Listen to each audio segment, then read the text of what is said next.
I'm doing a lot in my community, right? And for black people. I don't care, but I'm talking about black people. My whole message point is for us. Now, when you talk about slavery, right? We talk about systemic racism. We talk about the Willie Lynch letter, right? We talk about, the black man is God, right? We talk about, the greatest soldier in a white man's army being the black woman, and the black woman being the pawn. And then they figured out early on through slavery that because they were killing us, right? But they figured out if we get the black woman, or we get the whole joint. Okay? So, you know why?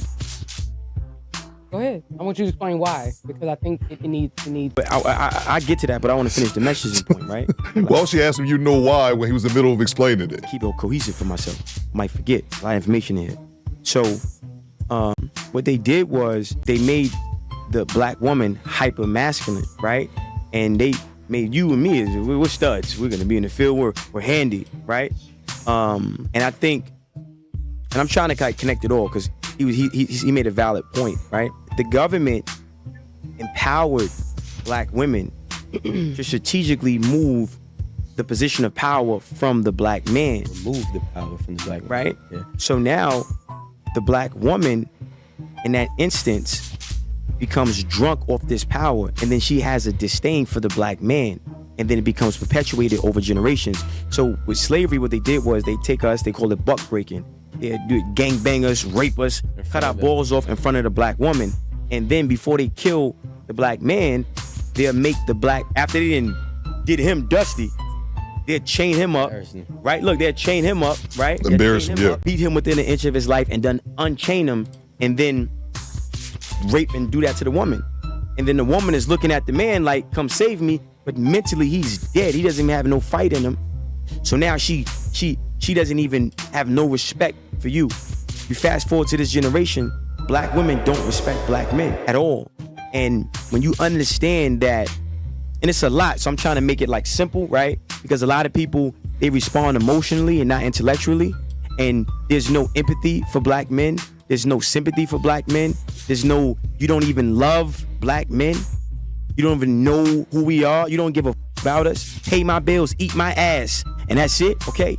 So it's important that black men understand what was done to us and why it was done to us. It's also important that black women understand their position in systematic racism and how they're being utilized to destroy their whole family and their whole community and whole generation, okay? Now, a black man role is to be the protector, provider, maintainer, sustainer, and leader. I'm a man, protector, provider, maintainer, sustainer. Producer. You have your opinion, I have mine. Right. I'm just giving it. And producer. Right, I got you. You have what you want to put in, right? And semantics. So I'm saying protector, provider, maintainer, sustainer, right? Protector, provider, maintainer, sustainer. A woman's role is wisdom and balance, okay? Now, the black man gets his provision. He gets his provision, right, from God. And what happens is there's a vibration. It's a lot, so I'm trying to make it simple, right? So how you think creates how you feel. How you feel becomes an emotion. That emotion becomes a vibration. That vibration becomes a magnet that attracts things to you. So when you're around an alpha and you're around and you in that frequency, right? Alpha what? Man. Right? And there's only one alpha. Energy, that frequency, right? It can throw some shit off. Yeah. Because you're conditioned not to even be around that shit. And then you become sensitized, not desensitized. You're very sensitive to that energy, and then now you don't know how to read that energy. You think he's narcissistic. You think, no, he's where he needs to be to take his place. So I feel like black men need to disregard how black women feel about our masculinity and be more self-contained. I don't need you. I don't need your money. I don't need none of that. I'm not sleeping on your couch. Don't give me no keys. I'm gonna get my own. I'm gonna go to God. And when you don't want to fit my program, bye. Go. Thank you. You're not needed. You're dangerous. I don't want to bear seed with you.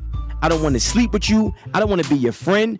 I'm staying away from you. And there's a lot of black women that get it, and they love the masculinity that we project. Black men, we project energy. Women receive energy. You see? So now, for the black women who are confused, right? A woman has to lead with 3 phases of love. The first phase of love is informative, right? So she's informing that black man of who he is.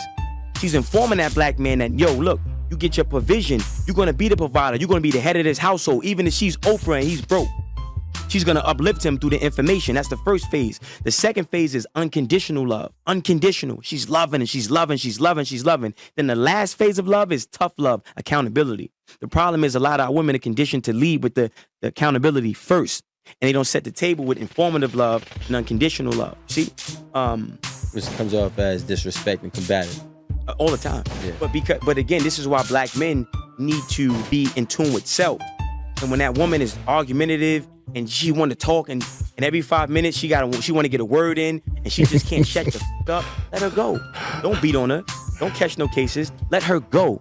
That woman next to him is so triggered. And it's funny because whether consciously or subconsciously, more than likely consciously, he's describing that woman sitting right next to him. Like literally let her go. Yeah. And you vet her with your frequency. You vet her with your vibration. I walk in some rooms and I get around certain black women and I start talking. They can't stand me. Good. Goodbye. Good. Bye. Why is that they can't stand you? Because I just told you, a lot of black women are not used to masculine men. Confidence. A lot of black women are not used to a black man who. Wait. I just want to clarify. You saying that black women can't stand you because of your confidence? 1,000,000%. A lot of them. I think it's because hold on, because I'm a nigga, I'm a op, I'm a blood, I'm a boy. Wait, I'm a trick. Who are saying these things? We're saying what I'm. You gotta understand this is for the camera. I don't. She's being disingenuous. That's things that women say about men all the time. She's being disingenuous. And the point that he's making, whether you labels it confidence or not, that's something Mr. Sam used to say. And I've said something similar, is that so many women grow up without dads, but also without men in their lives. So the thought or the idea of a masculine man being direct with you and not coddling your feelings while doing so, it brings on a whole rush of emotions that women, they can't handle it. Because they'll be 30, 40 years old and the first time they ever met a masculine man who isn't going for their bullcrap and they don't know how to react to it. I got you, but I'm saying it, right? So you maybe you understand later, maybe you won't. It's okay. No, just hold on 1 second. Yeah. I'm asking questions because we have an audience. No, for sure. And I want our audience to understand what you're saying. They do understand. No, it's cool. I know my audience. So what Right. I'm saying is that I just want you to kind of be responsive when I'm asking you so that we can have clarity when we do our clips. That's all. The clips that make sense. I mean, I do this all the time. So I'm a op. Okay, sir. I'm a blood. I'm a crip. I'm a scammer. I'm a jack boy. I'm a nigga. I'm a rap. I'm everything but a god. everything but a man. And then they use music, right? They use crack in the 80s to break down black communities. Now they're using music, right, as a way to break down the communities. Every time you turn on a song, eat my ass, my butthole is brown, all this, right? Everywhere you turn, it's crazy. Black men are the only race of man that gets publicly disrespected by their women. Consistently.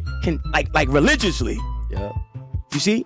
So now, when you come around as a black man and you know who you are, and you know you're the leader, you know I'm a god. She's a goddess. I'm a god though. I'm the original man. I'm not here to tell you who I am. I'm him. Treated accordingly. And if you don't understand, it's not for you. It's not to be understood. And a lot of times, black men, masculinity is application, not advocation. With everything that you believe, do you think that we have to re-educate the black woman? Hell no. Absolutely not. Listen, Noah's Ark, the ramp is up. And it's gonna rain, and a lot of sisters are gonna drown. Bye. Let me tell you something. I just told you in the beginning. Look, the greatest soldier in the white man's army is the black woman. It's a lot of black women. Listen, it's a lot of brothers that lost their lives, that literally died, wasted time trying to build. Listen, did everything right. Got married, babies, listen, everything. And the woman set him up, got him killed, and took the money and ran with a Chinese man. You feel me? So, black men need to have confidence. Listen, you know how beautiful you are? You know how beautiful you are? You know how beautiful you are? You know how beautiful you are? I know I look good. I'm not sitting here, shorty, there's a door that way. Beat it. I love it. And let me tell you something, and that's the scary thing, right? Because that's the accountability, right? Because if you, listen, how can I have a family with you? How can I, think about it. Listen, you want to dress like a whore. You want to wear the pants. You don't know when to shut up. You have no wisdom. You're not a nurturer. I got to take care of everything. You got a rouster. Yo, what am I? Are you crazy? I'm cool. If I get sick, you ain't got soup for me. If I'm on fire, you won't even pee on me. I'm equivalent to this cup holster that she's having right here. Another slave. I'm cool. She can go. I think you can re-educate. Let me tell you something. You got women, right? You got some women, like real shit, that hate black men. You hate everything about me. I'm a god. I'm beautiful. So you mean to tell? I'm not saying you. Don't make it personal. I'm saying it. I'm generalizing, right? And black men need to have that. It's not a problem. It's not a problem at all. The problem is no. No, we are semantics. Because a lot of black women say black men all the time. No. My name is Smart, not Sir. Okay, Smart. Thank you. The thing is that in making generalizations, you use and you said you're a wordsmith, right? Speaking how I want to speak. Understood. But Okay. you're saying you're not using you're using generalizations, right? But generalizations don't apply to all. So I think the reason why Only a hit dog is gonna holler. Thank you. Only a hit dog is gonna holler in our generalizations. It doesn't cover all 100% of people. She's just in her feelings about this because the same way that the woman off camera was when he said, hey, you taking it personal. She don't like the fact that he's speaking on black women, even though he's not talking about her specifically. Things he's saying don't make black women look good. And that's why she's sitting there so irritated with this dude, interrupting him needlessly. I agree. My name is Smart, not Sir. I'm not sure who that gentleman is. His name is Smart. And a couple people sent me that clip and think it's made its way around social media. Even though I've never heard him speak, he interjected a few things that I thought was kind of, but I understood his overall point. And that's why she was being disingenuous when she was saying, oh, I'm stopping you for the audience.